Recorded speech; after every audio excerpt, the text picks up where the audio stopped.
السلام علیکم۔ الحمدللہ وکفیٰ وسلام علی عبادہ الذین اصطفیٰ، اما بعد فقد قال اللہ تبارک وتعالی لقد من اللہ علی المؤمنین اذ بعث فیہم رسولا منہم إلى آخر هذه الآية. وقال النبي صلى الله عليه وسلم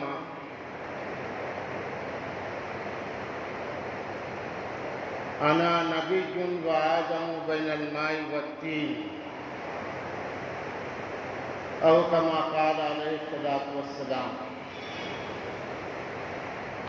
ہوئی پہلوے آمینہ سے حبیدہ، دعائے خلیل و نوید مسیحا. ربنا وابعث فیہم رسولا منہم. خانہ کعبہ کی تعمیر کے موقع پر حضرت ابراہیم اور ان کے فرزند ارجمند حضرت اسماعیل علیہم السلام اللہ رب العالمین کی بارگاہ میں کچھ مناجات فرما رہے تھے. اس میں انہوں نے خانہ کعبہ اور اس دیار کی سرسبزی اور شادابی کے لیے دعا کی،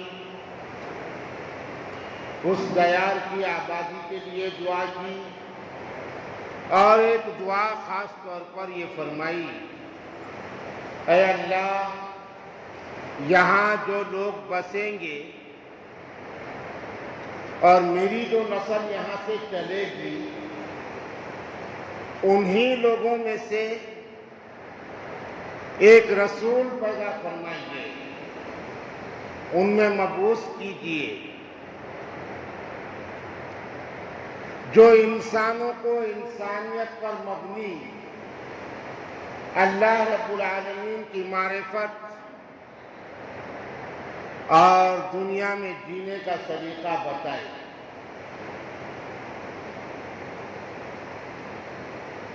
اس کے بعد حضرت عیسیٰ علیہ السلام انبیاء علیہ السلام کے سلسلے کے مطابق جب دنیا میں تشریف لائے تو اس وقت حضرت عیسیٰ علیہ السلام نے بھی اپنی قوم کو مخاطب کر کے کہا تھا، یاتی من بعد اسمہ احمد. اس کو بھی قرآن کریم نے نقل کیا ہے کہ میرے بعد ایک نبی آئیں گے، ان کا نام احمد ہوگا. تو یہ دونوں یعنی عیسیٰ علیہ السلام کی بشارت اور حضرت ابراہیم و اسماعیل علیہ السلام کی دعا کی طرف اشارہ کر کے شاعر نے کہا تھا، ہوئی پہلوے آمینہ سے حبیدہ. حضرت آمینہ رضی اللہ عنہا کے بطن سے اللہ تبارک و تعالی نے نبی آخر الزمان صلی اللہ علیہ وسلم کو پیدا فرمایا، اور آپ کی پیدائش بظاہر حضرت ابراہیم کی دعا اور حضرت عیسیٰ علیہ السلام کی بشارت رہی. بہرحال بزرگوں اور دوستوں، آج پوری دنیا میں عموماً اور ہمارے اپنے ملک کے اندر بھی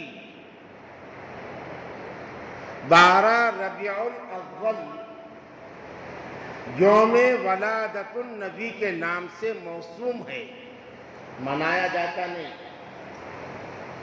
موسوم ہے. جبکہ ہمیں اور آپ کو یہ جاننا چاہیے، اہل علم کے علم میں یہ بات ہے کہ حضور پاک صلی اللہ علیہ وسلم کا یوم پیدائش تو متعین ہے، تاریخ پیدائش مختلف ہی ہے۔ یوم پیدائش یعنی پیر کا دن یہ متعین ہے، مقرر ہے۔ اسی لیے اللہ کے نبی صلی اللہ علیہ وسلم نے ارشاد فرمایا کہ پیر کے دن روزہ رکھو، پیر کے دن روزہ رکھو، اور اس کی وجہ بیان کی، فیہ ولدت، اس لیے کہ میں اس دن میں پیدا ہوا۔ اس سے یہ بات تو ختم ہو گئی جو لوگ کہتے ہیں کہ 12 وفات کو میلاد النبی کی خوشی منانا یا خوش ہونا کہ نبی پیدا ہوئے تھے، تو وہیں آپ کی وفات بھی اسی دن ہوئی، تو خوش ہوں گے یا غم منائیں گے فیصلہ ہم کو کرنا پڑے گا۔ تو فیصلہ اللہ کے نبی نے کیا، ہم کو کرنے کی ضرورت نہیں ہے۔ فیصلہ اللہ کے نبی نے کیا کہ صرف خوش ہوں گے، صرف خوش ہوں گے، غم نہیں منائیں گے۔ غم مردوں کا منایا جاتا ہے۔ میرا اور آپ کا اور پوری دنیا کے مسلمانوں کا یہ عقیدہ ہے متفقہ۔ اس عقیدے میں شک بھی انسان کو کافر بنا دیتا ہے کہ میرے اور آپ کے نبی زندہ ہیں۔ یہ ہمارا متفقہ عقیدہ ہے حیات النبی کا، کہ نبی زندہ ہیں، اپنی قبر اطہر میں ایسے ہی زندہ ہیں جیسے دنیا میں آپ تھے، جسد اصلی کے ساتھ۔ اور جو بھی سلام آپ کو کرتا ہے آپ جواب دیتے ہیں، امت کے اعمال آپ کے سامنے پیش ہوتے ہیں۔ حیات فضائل اعمال حضرت شیخ مولانا محمد زکریا رحمۃ اللہ علیہ نے جو لکھا ہے، فضائل اعمال، بہت ہوشیار لوگ ہو گئے ہمارے جیسے اس دور کے، میرے جیسے بہت ہوشیار لوگ ہو گئے۔ جماعت کا کام پوری دنیا میں فضائل اعمال کی برکت سے پھیلا، اور اب فضائل اعمال ناکارہ ہو گئی، اب ناکارہ ہو گئی، اب دوسری کتاب لاؤ۔ احادیث کے ذوق اور صحت سے بحث نہیں ہے، وہ بحث کیا نہیں ہے، لیکن کتاب لکھنے والے کی روحانیت تو مسلمہ ہے، اور اس کے دل کا اخلاص مسلمہ ہے۔ وہ روحانیت اور اخلاص کی برکت سے اللہ نے اصلاح امت کے اس کام کو دنیا میں پہنچا دیا، اور دنیا میں اگر عام مسلمانوں کے لیے اعمال اور ایمان کے فضائل کے لیے جو کتاب استعمال ہوئی وہ فضائل اعمال ہے، اور آپ جھگڑا کر دیں یہ پڑھنا کہ وہ پڑھنا۔ اور غلو جب تھا تو اتنا تھا کہ تفسیر بھی فضائل اعمال کے سامنے بے سود تھی، جب غلو تھا تو یہ امت کا حال ہے، یہ امت کا حال ہے۔ حقیقت روایات میں کھو گئی، یہ امت خرافات میں کھو گئی۔ تو حضرت مولانا محمد زکریا رحمۃ اللہ علیہ نے جو فضائل درود لکھا ہے،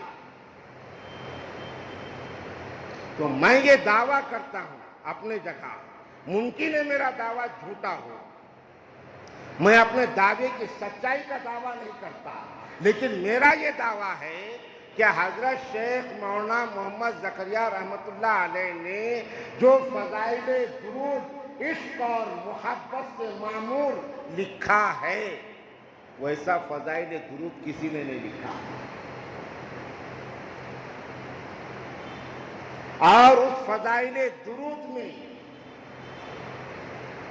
حضرت شیخ مولانا محمد زکریا رحمۃ اللہ علیہ نے کئی احادیث کو نقل کیا. یہ بھی ہے اس میں کہ اللہ نے فرشتوں کی ایک جماعت بنایا ہے، مقرر کیا ہے، اور وہ جماعت کا کام ہی وہ ہے کہ وہ سیاحین یعنی وہ فرشتے پھرتے رہتے ہیں، اور جہاں کوئی مسلمان درود شریف پڑھتا ہوا ملے، فرشتے وہ درود شریف کو لے کر روضہ اقدس پہ حاضر ہو جاتے ہیں، اور نام زد پیش کرتے ہیں، فلاں ابن فلاں آپ کے امتی نے نذرانے درود آپ کی خدمت میں پیش کیا ہے. اللہ کے نبی کی توجہ ہوتی ہے تو نبی زندہ ہے. حضور پاک صلی اللہ علیہ وسلم کے پیدائش کی خوشی ہم مناتے ہیں اس اعتبار سے جو اللہ کے نبی نے ہم کو رہنمائی کی ہے.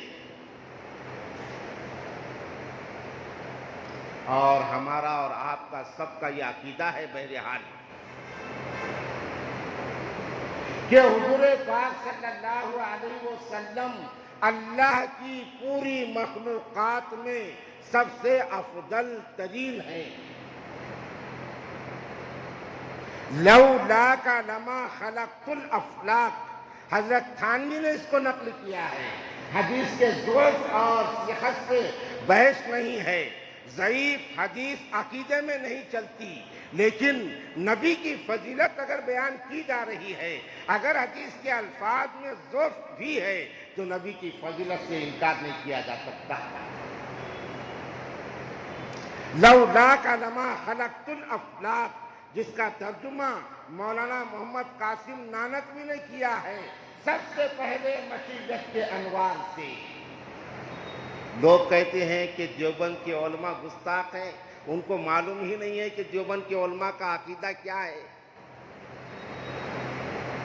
جیسے سیاسی لوگ ہندوستان کے مسلمانوں کو اور ذاتوں کو آپس میں لڑا رہے ہیں اپنی کرسی کے واسطے، ایسا ہی کچھ لوگوں نے مسلمانوں کو آپس میں تفریقہ بازی کا شکار کر دیا تھا اپنے مقام اور مرتبے کے واسطے.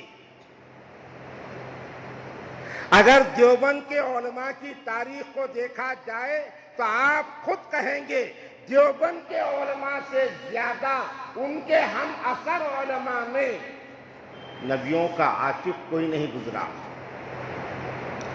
اس قدر عشق نبی شاید کہیں ملے گا کہ مدینہ کی گلیوں میں پھر رہے ہیں اور تربوز کے چھلکے جمع کر رہے ہیں جو لوگوں نے کھا کر کے پھینک دیے، اور وہ چھلکے جمع کر کے لا کے پانی میں ڈال رہے ہیں اور اس کو دھو کے پی رہے ہیں کہ میرے سرکار کا نہ جانے قدم کس جگہ گرا تھا اور وہاں یہ چھلکا پڑا ہوا تھا، وہ چھلکا میں دھو کے پی رہا ہوں. اس سے بڑا اور عشق کیا ہو سکتا ہے؟ یہ کون تھا جس کو دنیا والوں نے نبی کا گستاخ کہا؟ حضرت مولانا رشید احمد گنگوہی. یہ تھا وہ عاشق نبی. لوگ جھاڑو سے اور اچھے کپڑوں سے تو مسجد اور روزے کی صفائی کریں گے، لیکن اپنے داڑھی مبارک سے روزانہ رسول اللہ کے روزے کی صفائی کرنے والا وہ کون تھا؟ وہ دارالعلوم دیوبند کا شیخ الحدیث، شیخ الاسلام والعجم حضرت مولانا حسین احمد مدنی تھے، جو اپنے داڑھی سے اللہ کے نبی کے روزے کی صفائی کرتے تھے. اور کس کو کہتے ہیں عشق؟ عشق کیا ہوتا ہے؟ وہ کون تھا جس نے اللہ کے نبی کا فضلہ، جس کو کہتے ہیں فضلہ یعنی گندگی، فضلے کے پاکی اور ناپاکی میں بحث، نبی کا فضلہ پاک ہے یا ناپاک ہے، اس میں بحث. یہ بحث کون چھیڑا؟ حضرت مولانا اشرف علی تھانوی. مولانا اشرف علی تھانوی کی کتابیں پڑھیں ہم سیرت پر. العطور المجموعہ حضرت تھانوی کی کتاب ہے، حیرت انگیز فضائل لکھی ہے، حیرت انگیز فضائل. اس کے علاوہ اور نیل الشفا بنال المصطفیٰ کتاب کا ہے حضرت تھانوی کا. کیا لکھا اس نے؟ نبی کے جوتے کے نقش سے شفا حاصل کرنے کا طریقہ. یہ الگ بات ہے کہ ہم یہ باتیں عوام میں بیان نہیں کرتے. اس لیے بیان نہیں کرتے کہ عوام کے ایمان کی سلامتی ہمارے نزدیک مقدم ہے، اور عوام دین کے باریکیوں سے سب واقف نہیں ہوتے. دین کی باریکیوں سے سب واقف نہیں ہوتے، اور مکمل دین اور دین کی باریکیوں کا علم حاصل کرنا وہ 40 دن اور 4 مہینے کا کام نہیں ہوتا. اس کے لیے عمریں کھپانا پڑتی ہیں. جب باریکیاں عقیدے کی اور ایمان کی اور اعمال کی یہ حاصل ہوتی ہے اور یہ معلوم ہوتی ہے، اس لیے ہمارے علماء نے بہت ساری چیزیں سر عام بیان کرنے سے احتیاط برتی. ورنہ نبی کے عشق کا اثاثہ تو ہمارے پاس ہے. حضرت مولانا شاہ عبدالحق محدث دہلوی رحمت اللہ علیہ نے کتاب لکھی مدارج النبوت. ابھی کتاب ہے، کئی جلدوں میں ہے، مدارج النبوت. حضرت شاہ عبدالحق محدث دہلوی امام اہل سنت و جماعت. ہم اہل سنت و جماعت ہیں، ہم شیعہ اور رافضی نہیں ہیں، اہل سنت و جماعت ہیں. جس کا خمیر شیعہ تھا وہ شیعت کی طرف چلے گیا، اور اہل سنت و جماعت کے عقائد کیا ہیں؟ ما انا علیہ واصحابی، جو نبی پاک صلی اللہ علیہ وسلم نے بیان کیا ہے. تو مدارج النبوت حضرت مولانا عبدالحق محدث دہلوی رحمت اللہ علیہ کی کتاب ہے. اس کتاب میں حضرت نے لکھا ہے، اور اس کو حضرت تھانوی نے بھی نقل کیا ہے. کیا لکھا ہے؟ زمین کا وہ حصہ، روئے زمین کا وہ حصہ جو حضور پاک صلی اللہ علیہ وسلم کے جسم سے لگا ہوا ہے. غور سے سنیے آپ، حضرت شاہ صاحب نے لکھا روئے زمین کا وہ حصہ جو حضور پاک صلی اللہ علیہ وسلم کے جسم اطہر سے لگا ہوا ہے، وہ حصہ عرش اور کرسی سے بھی افضل ہے. خانہ کعبہ تو کیا، عرش اور کرسی سے بھی افضل ہے. یہ مقام ہے ہمارے نزدیک نبی کا، حضور پاک صلی اللہ علیہ وسلم کی ذات عالی کا. اور ہمارا یہ عقیدہ ہے، اللہ، انہیں تو گالی لگتی بھی نہیں. اللہ کو اگر کوئی برا کہہ دے وہ کافر نہیں ہوگا، لیکن نبی کو اگر کسی نے گالی دے دیا وہ کافر ہو جائے گا. تو یہ 12 ربیع الاول یہ طے نہیں ہے کہ آج ہمارے نبی پیدا ہوئے. تاریخ میں اختلاف ہے، 8، 9، 10 اور 12 یہ تاریخیں الگ الگ بیان کی گئی. مولانا احمد رضا خان بریلوی نے 8 تاریخ کو اختیار کیا، 8 تاریخ ان کے نزدیک. اور ہمارے اکابرین میں سے بعض اکابر نے 9 تاریخ اختیار کی کہ 9 تاریخ کو حضور پاک صلی اللہ علیہ وسلم پیدا ہوئے. اور بعض بزرگوں نے، مورخین نے 12 تاریخ کو لیا ہے. بہرحال اکثریت 12 تاریخ کی طرف گئی، اس لیے 12 تاریخ یوم ولادت کے نام سے موسوم ہے. اور ہمارے ملک میں یہ دین زیادہ مشتہر، یہ تاریخ اس لیے ہوئی کہ ہمارے ملک میں کچھ اچھے لوگ بھی گزرے ہیں. سبھی برے لوگ نہیں گزرے، کچھ اچھے لوگ بھی گزرے ہیں. برادران وطن میں تو ہمارے ملک میں ایک وزیر اعظم ہو کے گئے وشوناتھ پرتاپ سنگھ، جن کو وی پی سنگھ کہتے ہیں. اردو کا ماہر آدمی تھا، اردو داں تھے، اور راجپوت ہونے کے اعتبار سے تاریخ سے واقفیت رکھتے تھے. تو ان کے اپنے مطالعے کے تناظر میں ایک مرتبہ یوم اگست 15 اگست سے غالباً لال قلعے سے انہوں نے اپنی تقریر میں یہ اعلان کیا تھا کہ ہندوستان میں کئی وزرائے اعظم آئے، کئی لوگ آئے، اپنے اپنے اختیار کے اعتبار سے انہوں نے مہا پرشوں کے نام سے عام چھٹیوں کا اعلان کیا ہے، لہذا میں بھی آج اپنے اختیار کا استعمال کرتے ہوئے ساری دنیا کو امن اور شانتتا کا درس دینے والے، عرب کے ریگستان میں پیدا ہونے والے مسلمانوں کے پیغمبر محمد صلی اللہ علیہ وسلم کے یوم پیدائش کو سامنے رکھ کر 12 ربیع الاول کو پورے ہندوستان میں عام چھٹی کا اعلان کرتا ہوں۔ یہ انہوں نے کیا تھا۔ اس وقت سے پورے ہندوستان میں عام چھٹی منائی جاتی ہے اور اس کے اعتبار سے ہمارے پاس میں یہ دن زیادہ اور بھی مشہور ہوا۔ اب رہی بات بزرگوں اور دوستوں، چونکہ وقت پہلے ہی کم ہو گیا، بہت ساری چیزیں حائل رہی درمیان میں، راستہ روکو آندولن وغیرہ، یہ اس میں ہم اٹک گئے تھے، ورنہ ہم برابر نکل گئے تھے، تو اس لیے بہت زیادہ تفصیلات میں جانے کا یہ موقع نہیں ہے۔ حضور پاک صلی اللہ علیہ وسلم کی ذات اقدس ہمیں زندگی کا ضابطہ دینے کے لیے اللہ نے مبعوث کیا، اور وہ زندگی کا ضابطہ ہمارے اور آپ کے لیے وہ قرآن کریم اور پیارے آقا صلی اللہ علیہ وسلم کی سیرت ہے۔ اللہ کے نبی صلی اللہ علیہ وسلم کے آمد کی خوشی، اس سے کسی کو انکار نہیں، جو خوش نہیں ہوتا وہ کافر ہے، یہ ہمارا عقیدہ ہے۔ لیکن خوشی ناچنے کا نام نہیں ہے، ناچنا تو ہجڑوں کا کام ہے۔ خوشی کر بلبل و طاؤس کی تکلیف سے توبہ، بلبل فقط آواز ہے، طاؤس فقط رنگ۔ خوشی رنگوں کو بکھیرنے کا نام نہیں ہے، رنگوں کو بکھیرنا تو اوروں کا کام ہے۔ خوشی کوئی ایک کپڑے کو مخصوص بنا کر کے جھنڈے پھیلانے کا اور پھہرانے کا نام نہیں ہے۔ رسول اللہ کا جھنڈا تو الگ تھا، یہ نہیں تھا جو تم کرتے ہو۔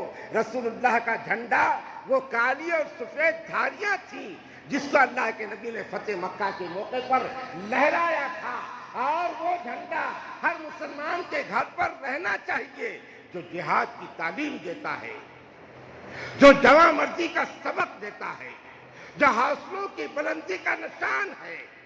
فتح مکہ کا جھنڈا، وہ جھنڈا تو ہم بھول گئے، اور ہم نے دوسرے جھنڈوں کو اور قوموں کی طرح اپنا ایک شعار بنا دیا۔ یہ یاد رکھنا، یہ ہمارا یہ طور اور طریقہ نہیں ہے، ہم نے تو ان کے جیسا شروع کر دیا۔ میں نے خبر پڑھا تھا گزشتہ سال یوم میلاد کے جلوس میں حیدرآباد کے اندر جب ڈی جے بجایا گیا تو مسلمان مر گیا تھا، ایک مسلمان کا انتقال ہو گیا ٹائم ڈی جے میں۔ بتائیے یہ ڈی جے کا اور رسول اللہ کی ولادت کا کیا تعلق؟ کل امر من الجاہلیت تحت قدمی موضوع، یہ اعلان ہوا تھا۔ اللہ کے نبی نے یہ اعلان کیا تھا کہ زمانے جاہلیت کی ساری چیزیں میں نے اپنے پیروں تلے روند ڈالا۔ باجا گاجا، ناچنا گانا، شراب پینا، جہالت کے کام کرنا، یہ سب ان کا دیکھ کر خبردار مسلمانوں، ہماری تہذیب الگ ہے، ہماری معاشرت الگ ہے، ان کا دیکھ کر ہم ان کے جیسا کرنے کو جائیں گے تو رسول اللہ کی شریعت پر تیشا چلانے والے ہم شمار ہوں گے۔ مسلمان کا ہر عمل جو راستے پر ہوگا وہ دعوت کی نیت سے ہوگا، وہ عبادت کی نیت سے ہوگا، وہ ضد میں نہیں ہوگا کسی کے کہ وہ اگر جینتی کا جلوس نکالتے ہیں تو ہم بھی ماد اللہ فثم ماد اللہ فثم ماد اللہ جینتی کا جلوس نکالیں؟ نہیں، یہ سیاسی لوگوں کے ہتھ کنڈے ہیں۔ ان سیاسی لوگوں نے اپنی سیاست کا الو حاصل کرنے کے لیے رسول اللہ کی ذات اقدس کو بھی نہیں چھوڑا۔ ان کا تو برا ہوگا، ان کا تو برا ہوگا جو اپنی سیاست کے لیے رسول اللہ کے تقدس کا استعمال کرنے کی کوشش کرے گا، اور اس کا برا ہو گیا جس نے اللہ کے نبی کے تقدس کو اپنی سیاست کے لیے استعمال کرنے کی کوشش کیا تھا۔ یہ نازک بات ہے، اس لیے کہ اللہ کے نبی یہاں پر بڑے غصہ ہوا، اللہ کی ذات یہاں پر بڑی غصہ اور جلال میں آ جاتی ہے۔ اللہ نے فرمایا خبردار مسلمانوں، تمہاری ہر غلطی کو معاف کر دوں گا، لیکن نبی بیٹھے ہوئے ہیں اور نبی کی طرف تم نے پیر کر کے بیٹھا تو میں تمہاری غلطی کو معاف نہیں کروں گا، تمہاری پوری نیکیاں میں ختم کر ڈالوں گا۔ نبی کی مجلس میں اگر تمہاری آواز بلند ہو گئی تمہاری نیکیاں ختم کر ڈالوں گا۔ سورہ حجرات کو ہم پڑھیں، اللہ نے نبی کا ادب سکھایا ہے، اس لیے نبی کے فضائل سے انکار نہیں، اس کو تو ہم مانتے ہیں۔ نبی پاک صلی اللہ علیہ وسلم کی محبت ہمارے ایمان کی بنیاد ہے۔ نبی کریم صلی اللہ علیہ وسلم سے ذاتی طور پر عشق یہ ہمارا ایمان ہے، ہمارا ایمان ہے۔ لیکن بزرگوں اور دوستو، قرآن ہی سے پوچھیں گے قل ان کنتم تحبون اللہ فاتبعونی یحببکم اللہ یغفر لکم ذنوبکم واللہ غفور الرحیم۔ تو محبت یہ ہے، لو كان حبك صادقا لاطعته لأن المحب لمن يحب يطيع۔ ایک 16 یا 17 سال کا نوجوان تھا جو محمد بن قاسم بن کر رسول اللہ کا امتی بن کر ہندوستان میں آیا تھا۔ اللہ نے اس نوجوان کے قدموں کی برکت سے ہندوستان میں اسلام کی بنیادوں کو مضبوط کیا۔ آج کتنے جوان ہیں ہمارے، جوانوں کو مادی طاقتیں بلیک میل کرنا چاہ رہی ہیں، جوانوں کو ان کی تہذیب اور ان کے کلچر پر حملہ کر کے۔ اس لیے نوجوانوں، آج 12 ربیع الاول نبی سے موسوم پیدائش کی خوشی ہمارے پاس اگر ہے تو ہم یہ طے کریں، آج ہم یہ طے کریں کہ ہم کو نبی سے محبت ہے۔ بہرحال ہے، میری عمر سے بڑھ کے نہیں، جو نوجوان ہیں وہ ہاتھ اٹھائیں، ہم کو نبی سے محبت ہے، ہاتھ اٹھائیں، کن کو ہے، میری عمر سے بڑھ کے نہیں، اور ہم کو نبی سے عشق ہے نا؟ تو یہ طے کرو ہم اپنے بال نبی کے جیسے رکھیں گے۔ حدیث میں ہے ایک ہی انسان ہے دنیا میں ایک ہی انسان ہے جس کے بال رکھنے کا طریقہ محفوظ، جس کے داڑھی رکھنے کا طریقہ محفوظ، جس کے ناخن نکالنے کا طریقہ محفوظ، جس کا ضرورت کو جانے کا طریقہ محفوظ، ضرورت سے نکلنے کا طریقہ محفوظ، کھانا کھانے کا طریقہ محفوظ، کھانا ختم کرنے کا طریقہ محفوظ، غسل کرنے کا طریقہ محفوظ، سونے کا طریقہ محفوظ، جمع کا طریقہ محفوظ، بات کرنے کا طریقہ محفوظ، راستے سے چلنے کا طریقہ محفوظ۔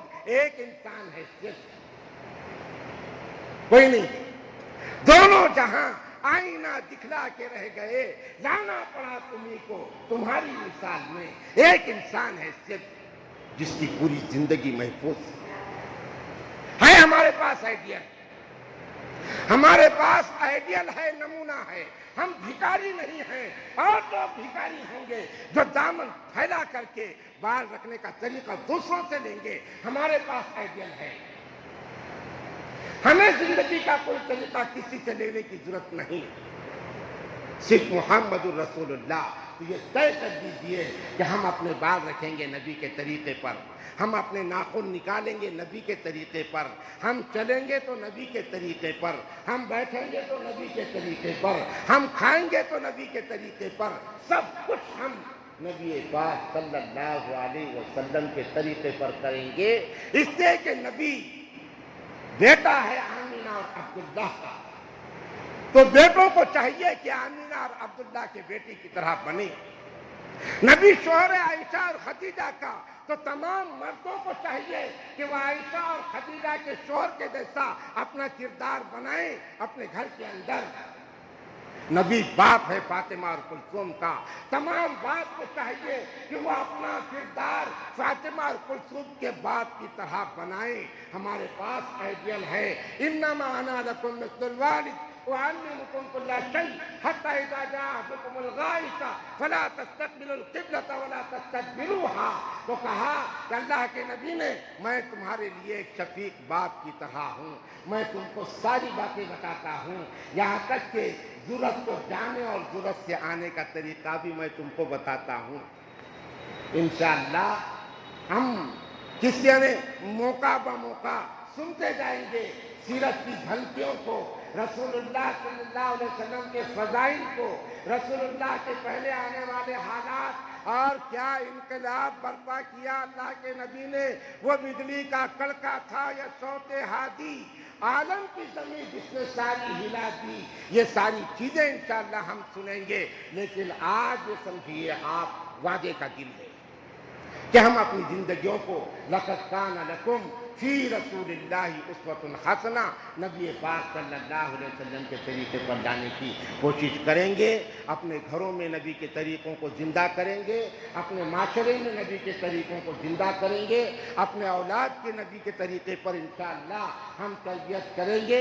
اللہ سے دعا ہے اللہ تبارک و تعالی ہم تمام کو دل دانا، دل بینا، دل سنوا عطا فرمائے، اور حالات کے تناظر میں ہمیں ایک مسلمان کا کردار پیش کرنے کی توفیق اور طاقت نصیب فرمائے.